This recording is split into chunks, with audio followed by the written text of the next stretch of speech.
OK, je reprends. André me faisait un signe, puis une chance qu'il était là parce que j'avais oublié d'effacer des choses sur ma caméra, puis il n'y avait plus de mémoire. J'avais encore de la batterie, je voyais la lumière, fait que je comprenais pas pourquoi il me faisait un signe parce que je savais que ça enregistrait encore. Mais c'est qu'il n'y avait plus de mémoire, il y avait une lumière rouge qui s'affichait pour dire qu'il n'y avait plus de temps de mémoire pour enregistrer. Alors voilà, là j'ai effacé des plus vieilles choses sur ma caméra et je viens de reprendre, donc la vidéo va être en 2 parties. Et j'en ai profité pour mettre ma veste aussi en même temps parce que ça commence à être frisquet un petit peu dans le parc. Et en même temps, il y avait 2 personnes qui étaient allées s'asseoir sur un autre banc à ma gauche. Et j'ai pris aussi du temps pour aller leur donner une feuille pour leur dire qu'est-ce que je fais ici dans le parc et leur expliquer que ça va être sur YouTube. Bon, voilà. Alors, je reprends pour quelques instants et comme vous le savez, je ne sais pas exactement quand est-ce que ça va se terminer, quand les 2 batteries vont être arrêtées. Donc, comme toujours, à un moment donné, quand ça s'arrête brusquement parce que je ne sais pas exactement quand le temps de la batterie se termine.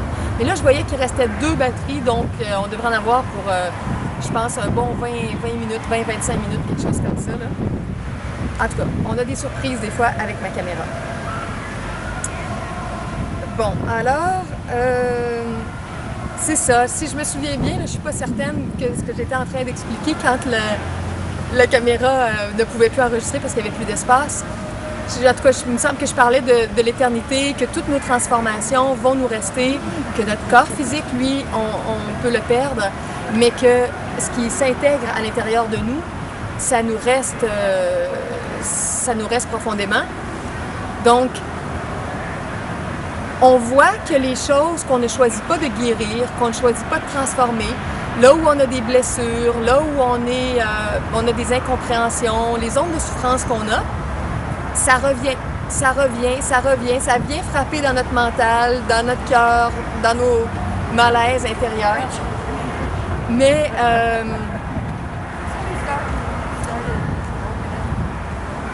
si on choisit de faire un travail pour transformer ça à l'intérieur de nous, ça fait en sorte que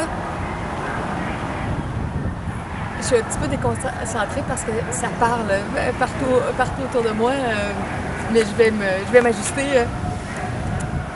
C'est ça, ce qu'on choisit à la place de guérir puis de transformer, ça va arrêter de venir frapper à la porte de notre mental ou de notre cœur pour nous rappeler qu'il y a ça à changer, à régler, à guérir.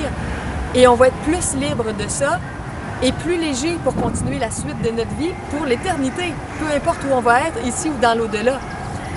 Je me souviens d'une vidéo lointaine où j'avais parlé un peu d'un parcours de thérapie que j'ai fait à l'époque où j'étais étudiante en psychologie à l'Université de Montréal. Et quand tu es étudiant en psychologie, naturellement, tes professeurs te suggèrent de faire une thérapie pour expérimenter ce que tu vas vivre éventuellement avec des clients quand on fait de la consultation en psychologie. Et j'ai eu un parcours de 9 mois de thérapie avec une femme thérapeute, 1 heure par semaine. Et je me souviens que dans ces 9 mois-là, j'ai réglé beaucoup de choses de ma vie. J'ai parlé de toutes sortes de choses qui me préoccupaient, où j'avais des frustrations, ou des incompréhensions. Et des fois, juste le flot de paroles, sans même être très dirigé par le thérapeute ou la personne qui veut nous aider, juste avoir un lieu de parole pour verbaliser les choses qu'on est en train de vivre ou qui nous questionnent ou qui nous apportent des malaises, ça nous met dans un courant d'inspiration pour recevoir des nouvelles idées et ça fait en sorte que souvent on va trouver des solutions et si on a un thérapeute avec nous, ça peut s'accélérer aussi. Un petit truc aussi que je peux vous donner, il y a souvent des thérapeutes sur les campus universitaires qui sont en partie subventionnés par l'université ou bien qui sont des étudiants au bac en psychologie, en counseling, en consultation, et qui vont charger moins cher. Et moi, je me souviens, moi, c'était pas une étudiante, c'était une psychologue vraiment qui m'avait reçue, mais le bureau était subventionné. Et moi, comme étudiante, ça me coûtait 10 $.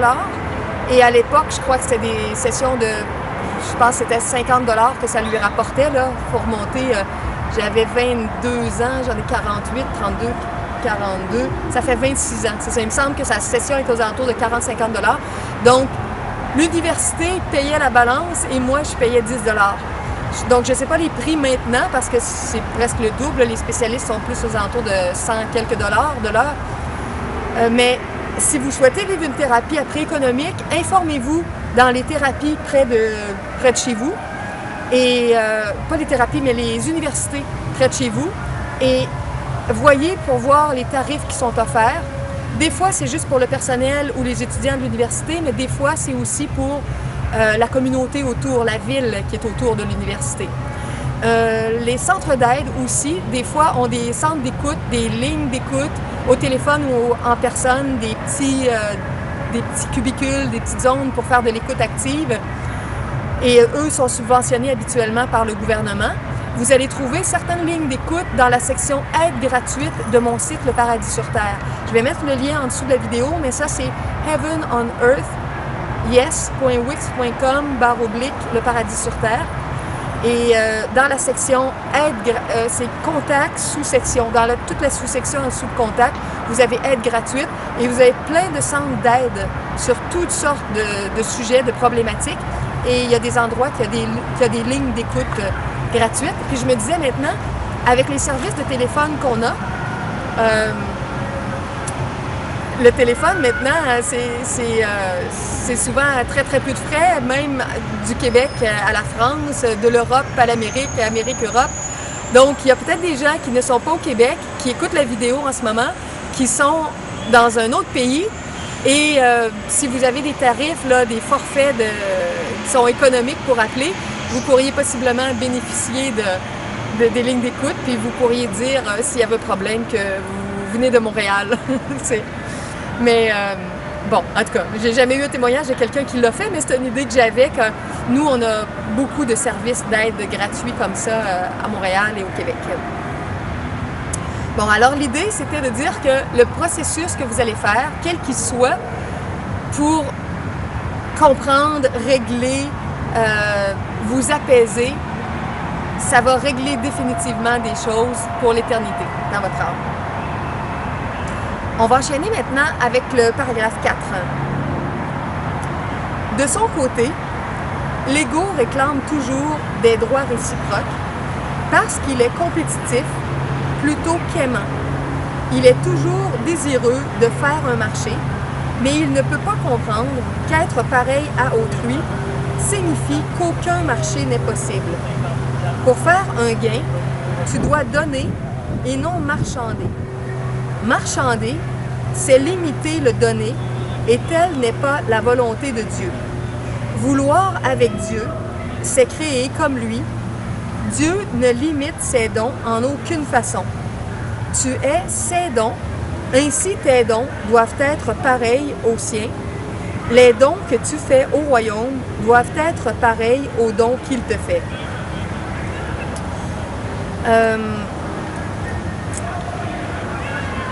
Je vais reprendre juste une petite phrase. Pour faire un gain, tu dois donner et non marchander. Marchander, c'est limiter le donner, et telle n'est pas la volonté de Dieu. Ça me fait penser à tout ce dont je parle au sujet du système de dons, en comparaison du système des prix fixes qui sont dans le marché, qui sont une forme de marchandage. Ce qui vient de Dieu, puis qui est gratuit, qui nous est offert spontanément, on est invité à l'offrir aussi spontanément. Et c'est pour ça que depuis des années, j'enseigne dans la gratuité. À l'occasion, on doit collaborer pour payer un local, mais l'enseignement est dans la gratuité et ça fonctionne au niveau des dons, quand il y a des gens qui peuvent ou qui veulent faire un don. Et c'est ce que moi j'appelle le système de la famille universelle. On est comme dans une grande famille où on s'entraide et où chacun apporte selon ses talents, ses richesses, ses capacités. Et de cette façon-là, comme le paragraphe le disait, il n'y a pas de limite. On donne inconditionnellement. On est vraiment dans l'amour inconditionnel. Et tout le monde peut recevoir quelque chose. Alors que quand c'est dans le système marchand ou marchandage ou marchander, du commerce, c'est plus du tout dans l'énergie du cœur de la même façon, c'est pas dans la même générosité et c'est accessible uniquement à certaines personnes.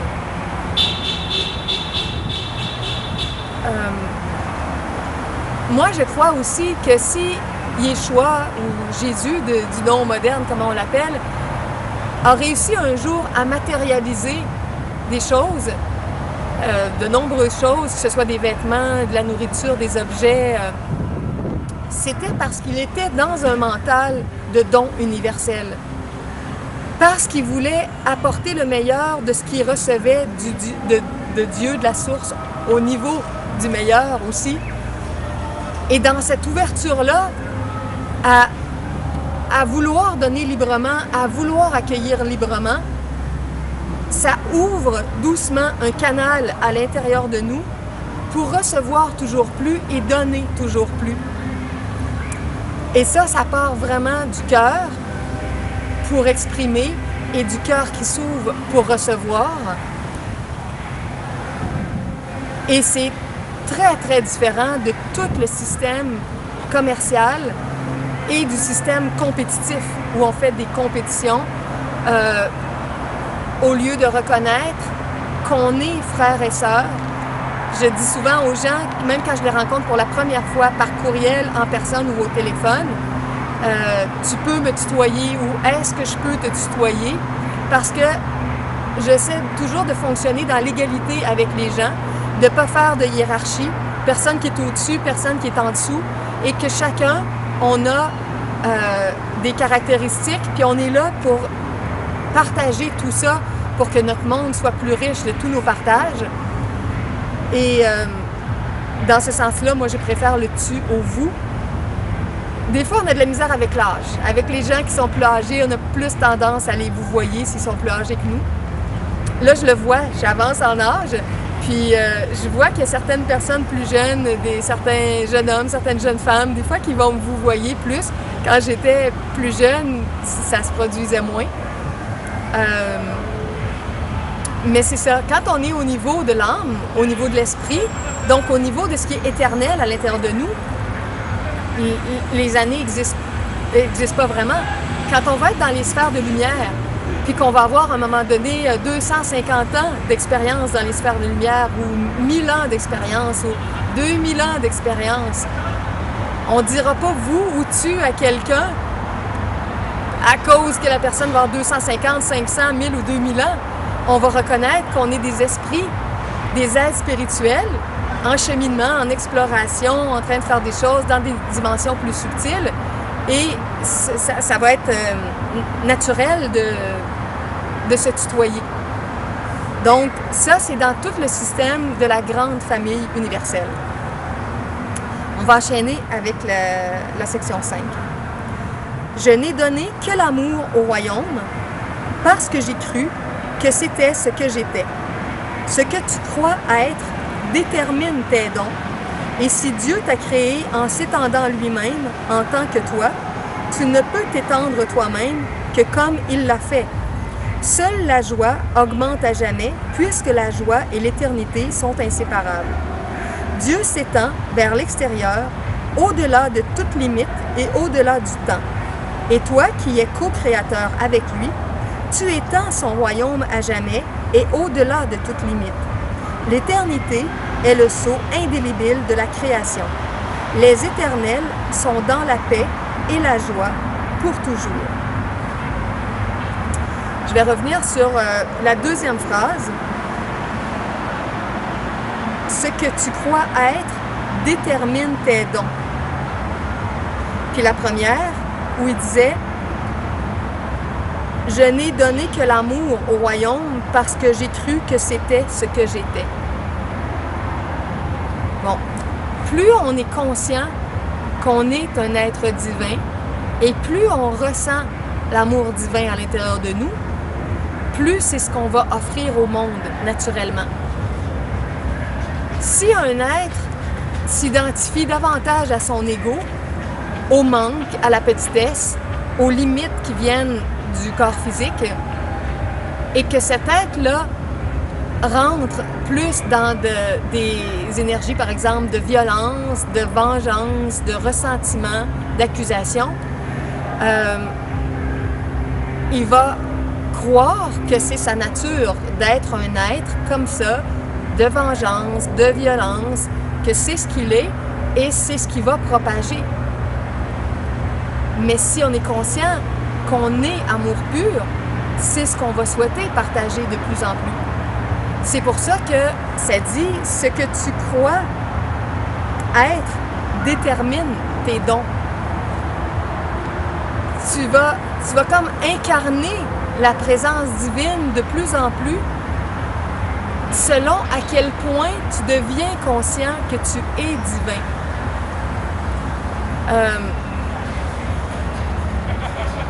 C'est pour ça aussi que la notion du souvenir de notre origine est si importante et que j'aime ça qu'on soit ici réunis à un endroit qui s'appelle la place du souvenir parce que on a oublié en partie notre origine divine, on a oublié la vie de plus en plus pure, saine, simple qu'on a vécue il y a très longtemps parce que là, bien des choses se sont compliquées dans nos vies. On pourrait simplifier et dire maintenant dans notre vie moderne, avec toutes ces complexifications. Et quand on se souvient de qui on est vraiment, ça change notre attitude, nos réactions, notre façon de donner. Quand on se souvient qu'il y a une part qui est éternelle en nous aussi. Se souvenir du côté éternel, ça change notre regard, par exemple, sur ce qu'on appelle la mort, sur le fait de désincarner. Sur le fait de remarquer qu'il y a des gens près de nous qu'on aime, qui partent et qui vont continuer leur voyage dans l'au-delà. Et si on sait que ces âmes-là sont éternelles, que nous, on est éternels, et qu'au-delà de cette dimension physique-là, on va se retrouver, on n'aura pas la même attitude face à un événement qu'on appelle la mort du corps physique, la mort d'une personne qu'on aime. Une personne qui n'a pas ce regard-là au niveau de l'éternité, elle va peut-être avoir l'impression que la perte est beaucoup plus grande. Elle va peut-être penser qu'elle a perdu quelqu'un de façon définitive et complète. Mais c'est pas la vérité, c'est pas la réalité. Si on sait que chacun est éternel, on sait qu'il va y avoir des lieux où on va se retrouver. Donc, ce souvenir-là, ce savoir-là, savoir ce que l'on est, va changer notre façon de donner, de nous exprimer dans le monde et les propos qu'on tiendra avec des gens. Excusez-moi, je regardais parce que quelqu'un qui a passé, je me demandais s'il s'était assis sur un autre banc, mais non, il a continué sa trajectoire. OK.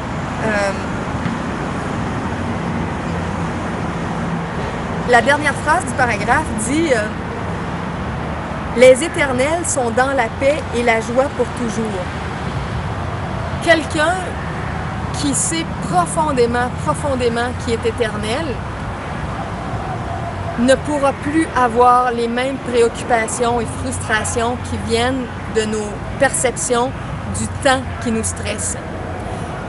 Moi, j'ai dit parfois à certaines personnes que je suis préparée pour avoir une très, très grande longévité. Je ne sais pas si je vais y arriver, mais j'ai une préparation pour limiter les fuites d'énergie à plusieurs niveaux que j'ai ou qu'on a dans la vie. Et moins on a de fuites d'énergie, plus on peut vivre longtemps parce qu'on ne dilapide pas notre réserve d'énergie vitale. Et moi, je pense que je vais vivre au moins 150 ans. Puis, dans le fond, ma vision, c'est 300, 400, 500. Moi, j'imagine quitter le plan physique en ayant entre 500 et 700 ans. Mais ça, je pourrais le démontrer juste plus tard. Des fois, il y a des gens qui me disent que j'ai l'air plus jeune que mon âge. Puis j'ai dit quand j'étais jeune, ça paraissait pas que j'étais dans un processus de ralentissement du processus de vieillissement. Et je disais, c'est juste quand je vais être un peu plus vieille qu'on va pouvoir le voir. Donc, là, j'ai 48 ans. Quand je vais en avoir 58, 68, on va voir à quel rythme j'aurai ralenti le processus de vieillissement.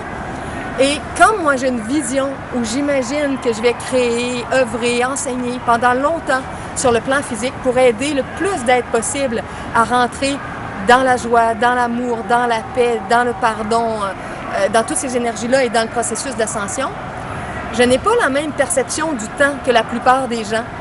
Et je n'ai, par exemple, jamais accepté de faire une forme de travail vraiment à la course, puis tout se déséquilibrer dans notre vie parce qu'on se dit, bon, je vais faire ça pendant 5 ans pour démarrer quelque chose ou aller chercher de l'argent, puis après ça, ça va aller mieux.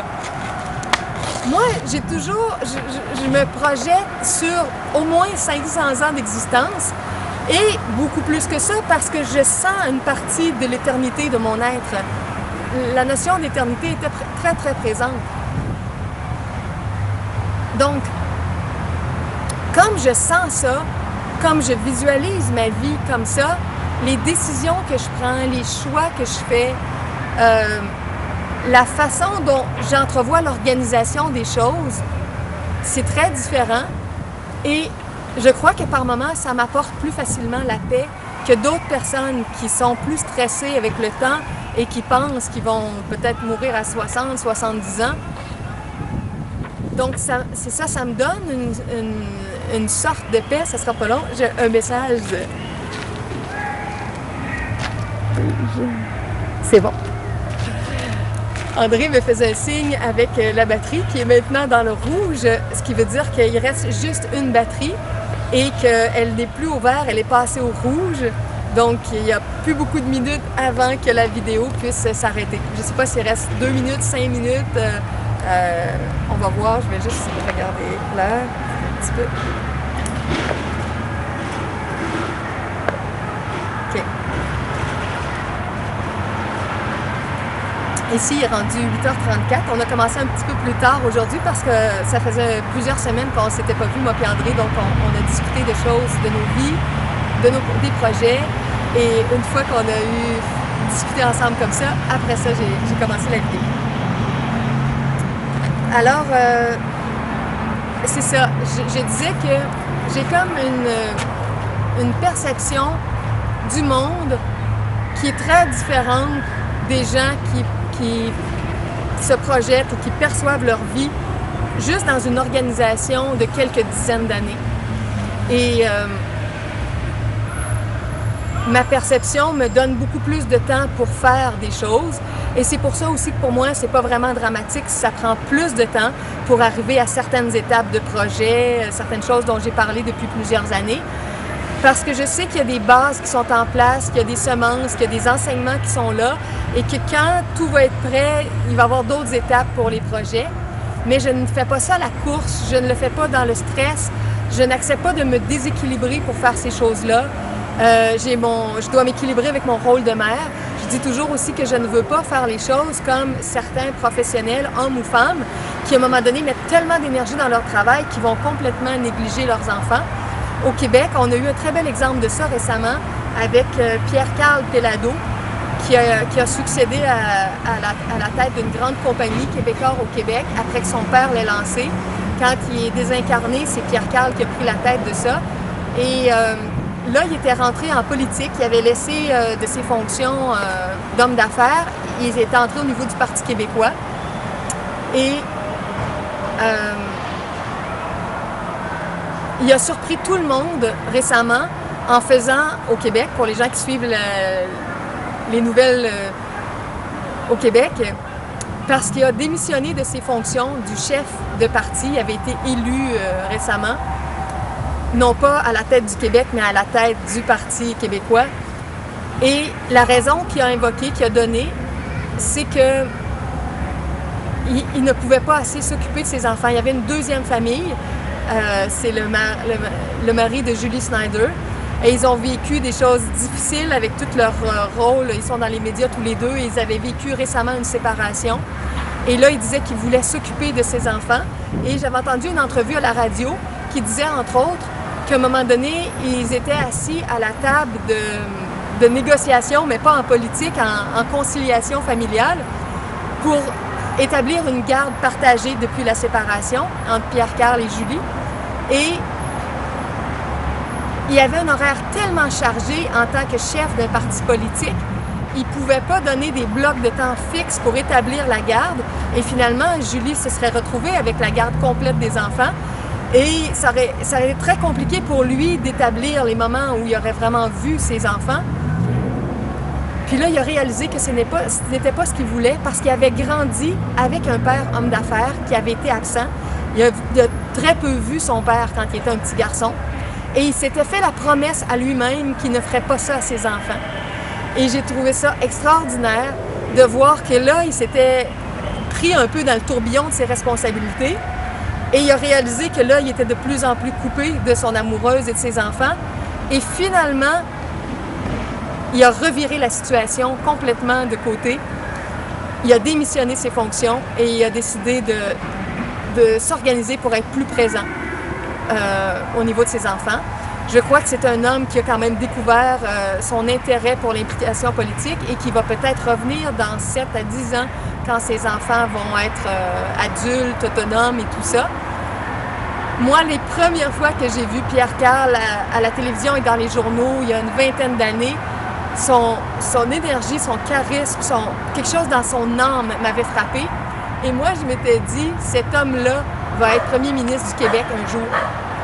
Puis on a vu sa carrière comme homme d'affaires, un peu en politique. Puis là, il s'est retiré de la politique. Alors, je ne sais pas si ça se produira ou non, mais j'avais comme pressenti quelque chose au niveau de son implication intense en politique au Québec.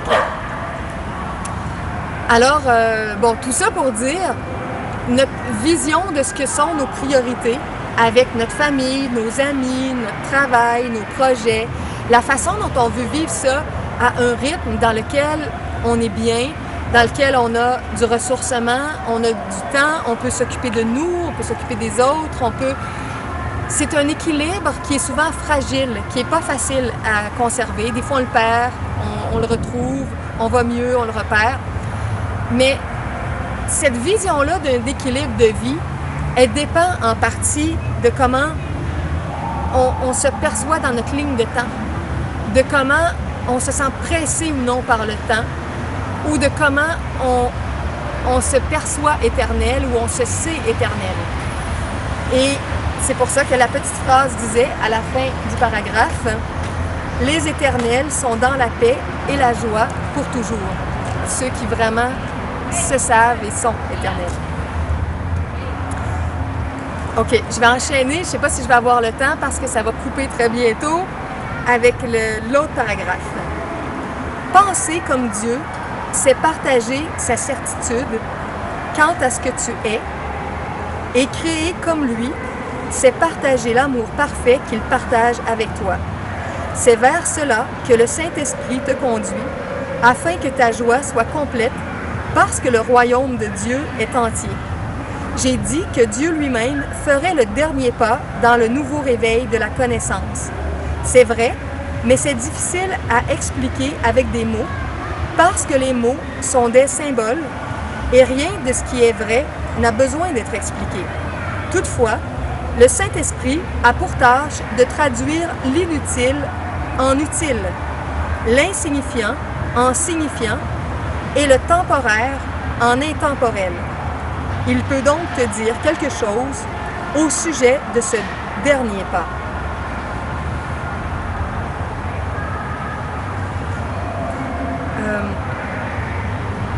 Je ne sais pas si je devrais lire l'autre paragraphe. Attendez un petit peu.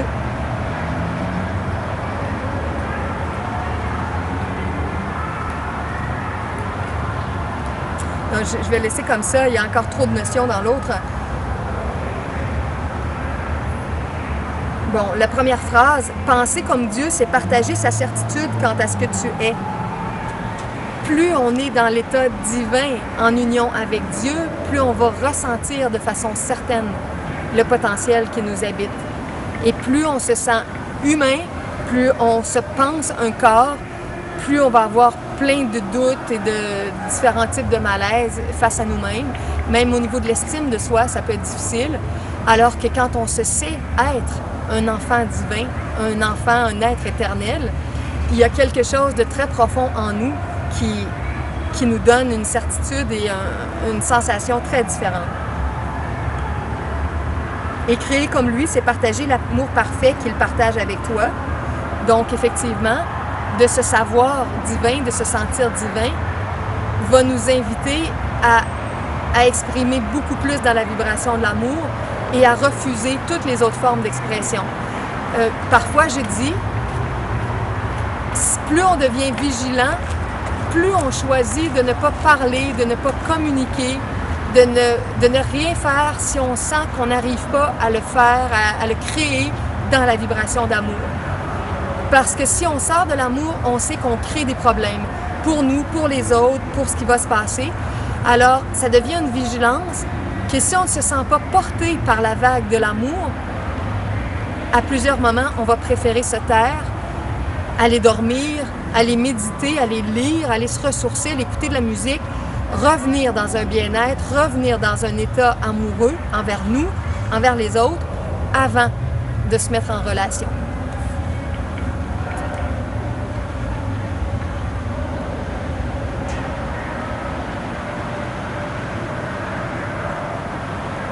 La petite phrase qui dit « J'ai dit que Dieu lui-même ferait le dernier pas dans le nouveau réveil de la connaissance ».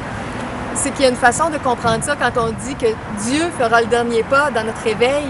C'est un peu dans le sens, il y a plusieurs façons de le comprendre, mais que quand on se réveille vraiment à notre nature réelle, à notre état divin, il y a de moins en moins de séparation entre nous et la présence divine. Donc, dire que Dieu fait le dernier pas, ou dire qu'il a fait le premier pas en nous créant, ou dire que Dieu vient nous ramasser ou nous envelopper, c'est toutes des images, des symboles. Là, ici, ça disait Dieu va faire le dernier pas. C'est comme pour dire qu'on se laisse embrasser par l'énergie divine. Que se réveiller, c'est sortir des illusions, sortir de nos peurs, sortir des visions de limitation et rentrer dans quelque chose qui est plus vaste, plus abondant, plus amoureux. Et tout ça, c'est se faire transporter par la force, la présence, la vitalité divine. Donc, c'est pour ça, d'une certaine façon, qu'on peut dire symboliquement que Dieu fait le dernier pas ou que Dieu a fait le premier pas pour nous créer dans cette énergie-là.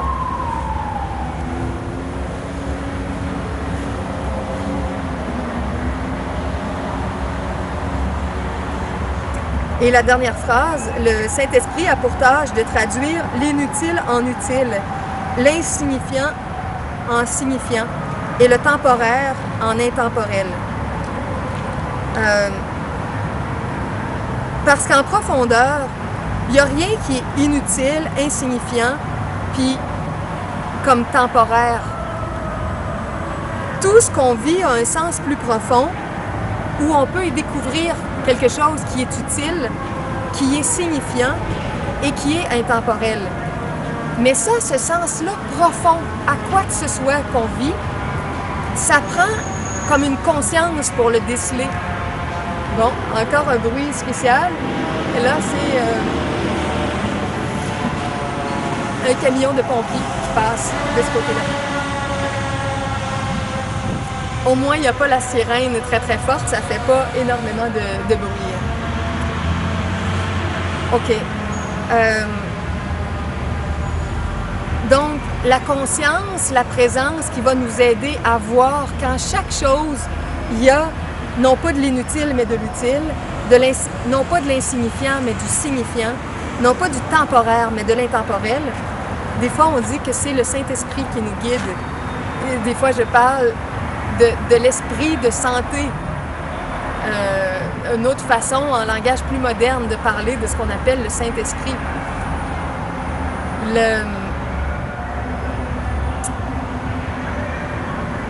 Cette présence-là, qui est comme un esprit pur, une inspiration saine, sainte, de santé, pleine d'amour, c'est une présence qui va nous faire décoder comment il y a du merveilleux, comment il y a quelque chose de précieux, comment à chaque seconde, on choisit un état d'être, on choisit une façon de se positionner, de parler, d'écouter, de créer.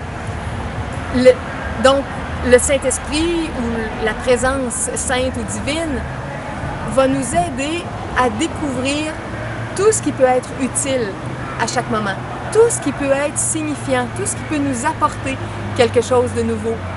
Et comment tout ça n'est pas juste quelque chose de temporaire, futile, mais quelque chose qui peut nous apprendre, nous former, nous changer, nous faire de nous un être précieux pour contribuer d'une façon ou d'une autre.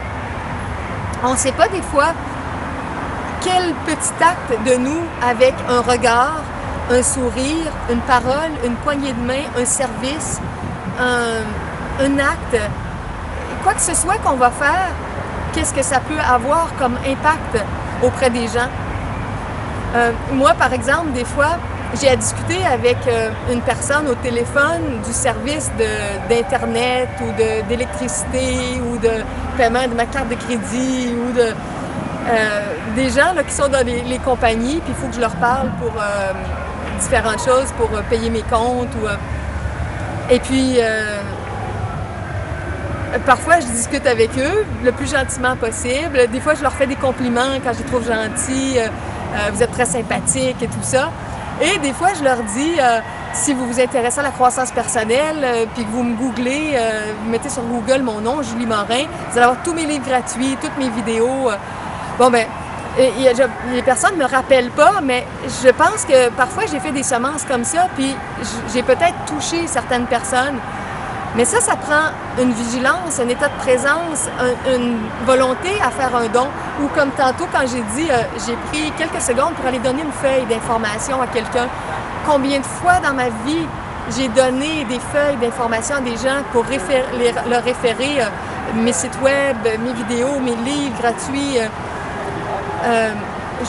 Je pourrais me fermer complètement, puis être complètement insouciante, puis ne pas vouloir rien offrir, mais je le sais que c'est un cadeau gratuit que je fais comme ça.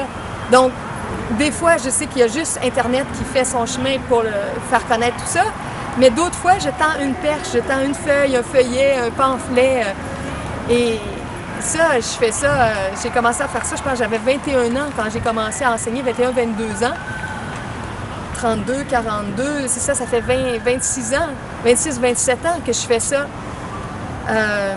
Donc, c'est des semences d'amour, des semences de partage.